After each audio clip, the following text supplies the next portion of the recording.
تو سائیں صاحب کے پاس ایک مولوی صاحب آئے اور آ کے کہنے لگے کہ جی میں نے قرآن سنانا ہے. تو حضرت نے کہا کہ جس کا قرآن ہے اسی کو سناؤ. تو وہ دریا کے کنارے کہنے لگے کہ جب ان کو ختم والے دن اشرفیوں کی تھیلی ملی تو اس نے باقی دعا بھی نہ مانگی اور بھاگتا ہوا آ گیا. کہنے لگا سائیں صاحب دیکھیں جی اللہ نے انعام عطا کر دیا. تو فرمایا تم نے بڑی جلدی کی, تو کاش تم تھوڑی دیر اور بیٹھتے تو تمہیں قرآن والا مل جاتا. تو آپ نے فرمایا سیم اسی طرح بہت سارے مواقع کے اوپر جو ہے اسلام ہمیں نوازنا چاہتا ہے لیکن ہم جلد بازی کر جاتے. باہر رہ کے کی کرنا سی, گناہ ہی کرنے سننا. تے جے اندر آ گیا تے ایتھے تے سونا بھی مالکاں نے کھاتے چ, جاگنا بھی مالکاں نے کھاتے. باہر جا کے کیا نماز دے بارے تو کہہ سکتے ہیں کہ جڑی میں نماز پڑھی ہے اے واقعتاً اے نماز ہے, ایک قبول ہے. جے او اون دے بارے چ بھی اگر کسوٹی لگ جائے تو شاید حضور قلب میسر نہ ہوئے تو مالک کو منہ تے مار دین. اون دے ظاہر نو تو عبادت کہہ سکنا ہے, حقیقت تے عبادت وہی ہے جڑی مالک قبول کر. بسم اللہ الرحمن الرحیم. العاقب کے اس پلیٹ فارم سے ایک دفعہ پھر آپ کی خدمت میں حاضر ہیں. And here we are going to tell you the untold and hidden stories of Mujaddid Azam Imam Khadim Hussain Rizvi Nawwarallahu Markadahu. And today we have a guest, علامہ فاروق الحسن, جو بابا جان امام خادم حسین رضوی نوراللہ مرکزہ کے شاگرد بھی ہیں اور پھر اس کے بعد سیاسی زندگی میں بھی بابا جان کے ساتھ ایک لمبا عرصہ گزارا اور ایک ساتھی کے طور پہ گزارا. تو بہت سی ایسی کہانیاں ہیں, بہت سی ایسی داستانیں ہیں, بہت سے ایسے وقوع جات ہیں جن سے یہ آپ کو آشنا کریں گے, اور میں وقت نہیں لوں گا, ان کے ساتھ چلتے ہیں. السلام علیکم. وعلیکم السلام. بہت شکریہ آپ نے وقت دیا. جیسے میں نے یہ بتایا کہ یہ امیر المجاہدین مجدد اعظم امام خادم حسین رضوی نوراللہ مرکزہ کے متعلق ہے. پہلی دفعہ علامہ صاحب آپ کب امیر المجاہدین سے ملے؟ بسم اللہ الرحمن الرحیم. آپ کا شکریہ, آپ نے اس خوبصورت سلسلے کا آغاز کیا اور لوگوں تک قبلہ بابا جی رحمۃ اللہ علیہ کے وہ خوبصورت واقعات جو بہت ساری دنیا جن سے ناآشنا ہے ان تک پہنچانے کا بیڑا اٹھایا. اللہ تعالیٰ آپ کے لیے آسانیاں پیدا فرمائے. آمین. تو سب سے پہلے میری ملاقات حضرت سے 1999 میں ہوئی. میں لاہور میں پہلی بار آیا تھا. تو اس وقت مشہور تھا کہ لاہور میں سب سے بہترین صرف جو ہے وہ بابا جی پڑھاتے ہیں, اللہ امام الصرف. جی. تو میں 1995 میں ویسے دورہ حدیث شریف میں نے کیا جامعہ انوار العلوم ملتان سے, قبلہ کاظمی شاہ صاحب کے ادارے سے. اچھا, بعد میں نے بتایا نہیں کہ میں پہلے پڑھ کے آیا ہوں. تو کیونکہ ظاہر ہے پھر داخلہ ملنے میں مسئلہ تھا. تو حضرت تشریف فرما تھے تو کسی بھی بندے کو صرف میں داخلے سے پہلے حضرت تھوڑا بہت ہلکا پھلکا امتحان لیتے تھے کہ فارسی وغیرہ کچھ نہ کچھ تو بندے کو آتا ہونا کہ وہ آیا جو ہے تو کیا کہنے کے لیے آیا. تو مجھے آج بھی وہ یاد ہے کہ حضرت نے فرمایا ہاں بھی مولانا کو فارسی وغیرہ کو پڑھی ہے.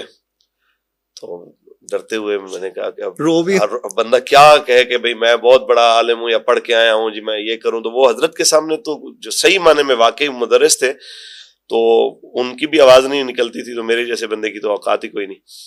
تو میں نے کہا جی استاد جی تھوڑی بہت آتی ہے. اچھا چلو کوئی شعر سناؤ.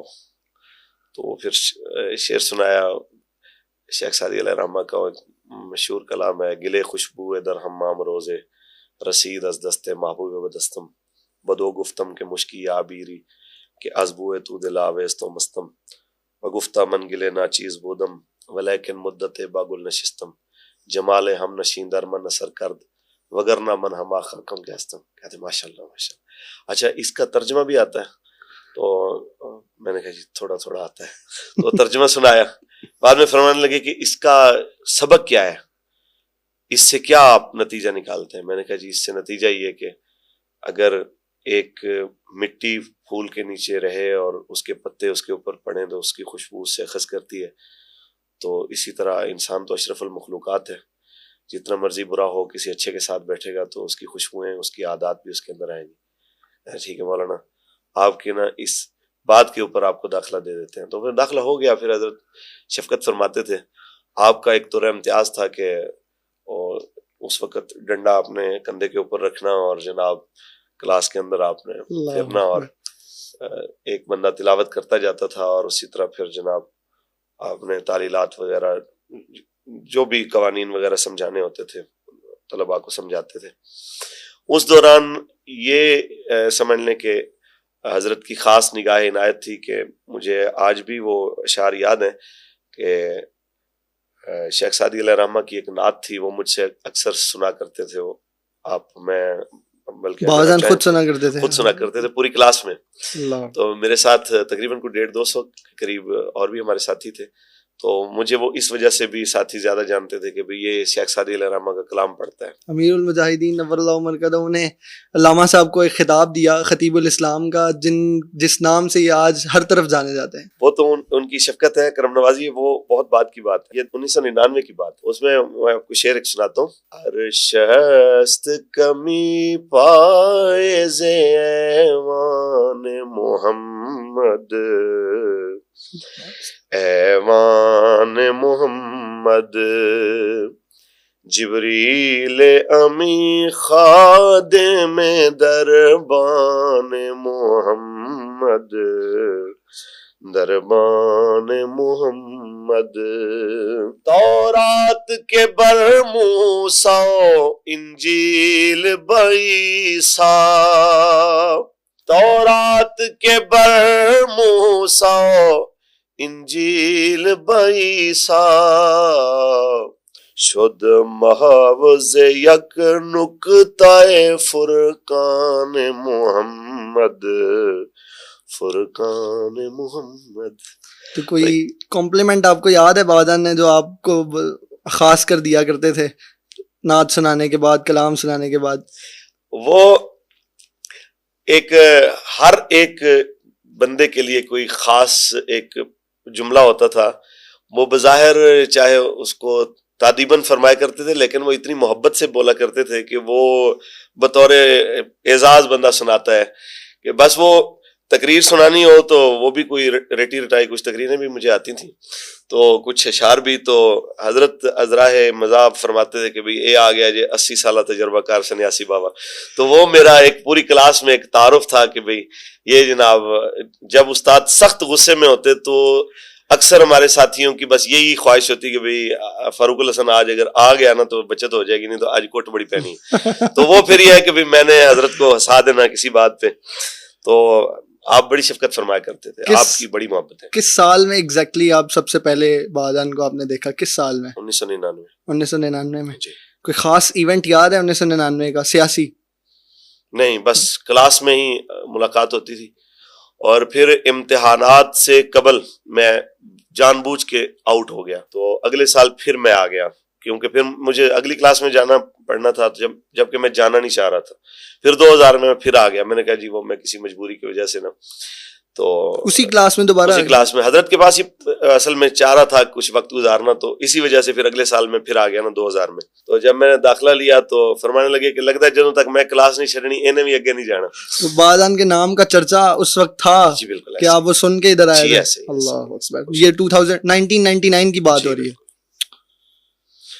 تو تب کی یہ صورتحال تھی. ہمارے ابھی بھی بہت سارے ساتھی ہیں جو ملک کے طول و عرض کے اندر دین کی خدمت کر رہے ہیں. آپ یقین مانیں کہ اس وقت 1999 میں اور 2000 کے اندر یہ صورتحال تھی. ان ساتھیوں کے الفاظ تھے کہ جنی دیر بابا جی دی کلاس سے بیٹھے رہنے نا انج لگتا ہے ساڑھے تو بڑا ولی اللہ کوئی نہیں. تو جب باہر نکلتے ہیں تو پھر دنیا کی ہوا لگتی ہے تو پھر پتہ چلتا ہے دنیا بھی ہے. اللہ. آپ نے سب سے پہلے بادان کے متعلق کیا سنا جس کو سن کے پھر آپ کا دل ہوا کہ میں یہاں پہ آؤں؟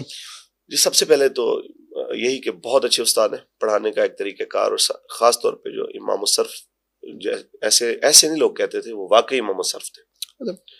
یعنی ہم نے بہت سارے اساتذہ سے پڑھا اور ہر استاد قابل احترام ہے، ہر ایک قابل عزت ہے، لیکن استادوں کا ایک تو امتیاز یہ تھا کہ 40 منٹ کا اگر پیریڈ ہے تو اس کے اندر آپ کہیں کہ باقی اساتذہ 40 منٹ ہی پڑھاتے تھے، اور قبلہ اگر ان میں 20 منٹ پڑھاتے تھے اور 20 منٹ گفتگو فرماتے تھے یا 15 منٹ بھی پڑھاتے تھے، آپ یقین مانیں کہ باقی اساتذہ کے 40 منٹ سے زیادہ اس دوران سمجھ بھی آتا تھا اور سبق کی جو مقدار تھی وہ بھی زیادہ بڑھتی تھی آگے، اور باقی جو گفتگو آپ کرتے تھے وہ کردار سازی کے اوپر منحصر تھی.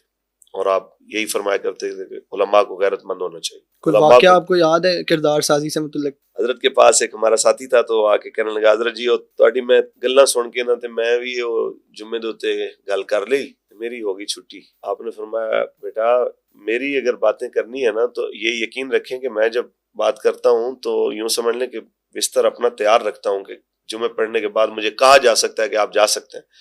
تو مجھے یہ یقین ہوتا ہے کہ بھئی میں جناب اعلیٰ مجھے جانا پڑے گا، تو مجھے یہ ملال نہیں ہے کہ بھئی میں کہاں جاؤں گا، کس طرف جاؤں گا. تو یہ سوچے بغیر اگر آپ اس منزل میں اتریں گے تو پریشان ہو جائیں گے. آپ اتنا بات کریں جتنی آپ کی استطاعت ہے، اس سے بڑھ کے بات نہ کریں. یہ آپ ہمیشہ بات کیا کرتے تھے. بعد میں جب ہم تحریک کا حصہ بنے تو اس میں بھی آپ یہ فرمایا کرتے تھے کہ ہر بات ہر بندہ نہیں کر سکتا، اس کے لیے خاص افراد جو ہے نا وہ مخصوص ہوتے ہیں. ہمارے ہاں اکثر آپ دیکھتے ہوں گے کہ کئی جگہ پہ خرابیاں پیدا ہو جاتی ہیں جب ہمارے پی پی کے ذمہ داران، یو سی کے ذمہ داران یا کوئی ضلع کے ذمہ داران، ڈویژن ذمہ داران کو ایسی بات کرتے ہیں، علاقے کے اندر بہت زیادہ ایک بھونچال سا آ جاتا ہے کہ اس نے یہ کہہ دیا وہ کہہ دیا، تو وہ آگے سے کہتا ہے جی بابا جی نے تو یہ کہا تھا. تو بھائی بابا جی نے کہا تھا، یہ ان کی شان تھی. ہر بات بابا جان جو ہے جو انہوں نے فرمائی وہ ہر بندہ نہیں کر سکتا، یہ انہی کی شان ہے. آپ وہ بات کریں جو آپ کے لیے جتنی اجازت دے کے گئے کہ جتنی آپ نے کرنی. اور آج بھی میں کہہ رہا ہوں جو بات قبلہ بابا جی علیہ الرحمہ نے کی ہے وہ انہی کی شان ہے. پھر آج اس دور کے اندر جو امیر محترم بات کر سکتے ہیں وہ میں بھی نہیں کر سکتا کئی مواقع کے اوپر. اور کئی مواقع کے اوپر ان سے نچلے درجے کے اوپر اراکین شورا اگر بات کر سکتے ہیں تو وہ والی بات اگر ضلع کا ذمہ دار کہے تو وہ نہیں کر سکتا. تو ہر ایک کو چاہیے کہ وہ کم از کم یہ بات ذہن میں رکھے کہ ہر بات کرنے سے پہلے اپنی